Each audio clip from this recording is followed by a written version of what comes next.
Good morning students. बेटे आज हमारा टॉपिक है issue of debenture for consideration other than cash. Same topic हम ऑलरेडी डिस्कस कर चुके हैं शेयर चैप्टर में, तो मैं यहाँ पे इतना ज़्यादा डिस्कस नहीं करूँगा। Issue of debenture for consideration other than cash का मीनिंग क्या है? Sometimes a company purchase some assets from the vendor and instead of paying the vendor in cash, company may decide to issue debenture to the vendor in payment of purchase consideration, and such an issue of debenture to vendor is known as issue of debenture for consideration other than cash। Entry बेटे हम यही करते थे जब asset purchase करते हैं, asset account debit to vendor, and when आप vendor को 100 का डिबेंचर 100 यानी एट पार पे इशू करेंगे तो एंट्री करेंगे वेंडर डेबिट टू डिबेंचर, और जब आप वेंडर को प्रीमियम पे डिबेंचर इशू करेंगे तो एंट्री करेंगे vendor account debit to debenture to security premium. Vendor के सामने तो बेटे वही अमाउंट आएगी जो वेंडर के सामने हम लिखते हैं। इनकी अमाउंट कैसे निकालेंगे? जैसे अगर 100 का डिबेंचर है और 20% प्रीमियम है तो आप इस टोटल अमाउंट को 120 से डिवाइड कर देंगे, नंबर ऑफ डिबेंचर आ जाएंगे। तो नंबर ऑफ डिबेंचर को 100 से मल्टीप्लाई किया इसके सामने, एंड प्रीमियम के अमाउंट से मल्टीप्लाई किया सिक्योरिटी प्रीमियम रिजर्व के सामने।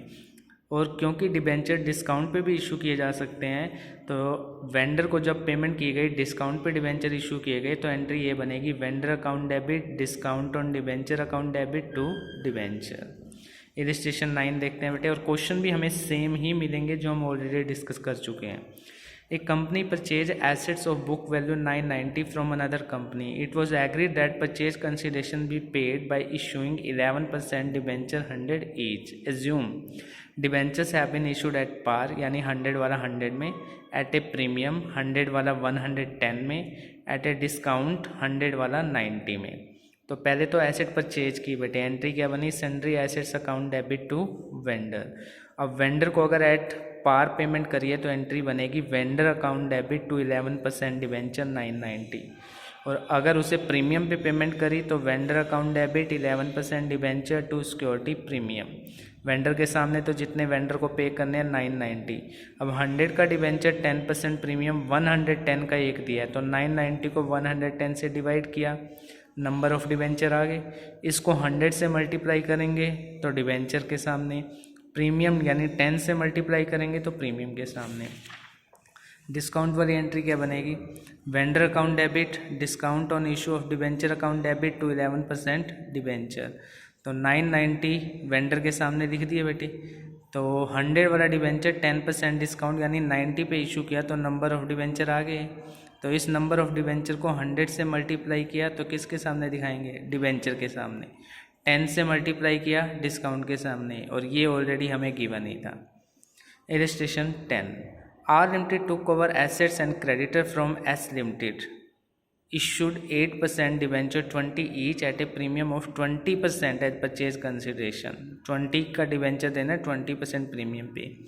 अमाउंट बतानी है परचेज कंसिडरेशन की, नंबर ऑफ डिबेंचर और जर्नल एंट्री करके दिखानी है। तो परचेज कंसिडरेशन बेटे हमने एसेट खरीदी है, लाइबिलिटी खरीदी है, तो हम उसे इतने पैसे पे करेंगे।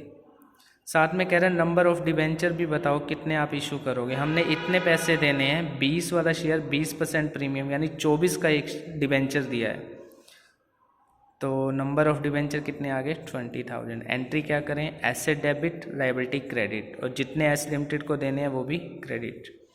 एस लिमिटेड डेबिट क्योंकि डिबेंचर प्रीमियम पे दिए हैं तो 8% debenture to security premium reserve, इसके सामने तो 480, तो इसको 20 से मल्टीप्लाई करेंगे तो डिबेंचर के सामने, 4 से मल्टीप्लाई करेंगे तो प्रीमियम के सामने।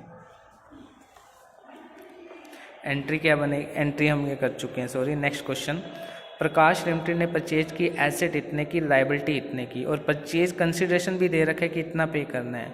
और हम लास्ट क्वेश्चन के अकॉर्डिंग चले तो हमारा परचेज कंसिडरेशन हमारे अकॉर्डिंग बनता है बेटे 180 का, बट पेमेंट करनी है 192 की, तो ज़्यादा की करनी है। तो देखते हैं क्या होगा।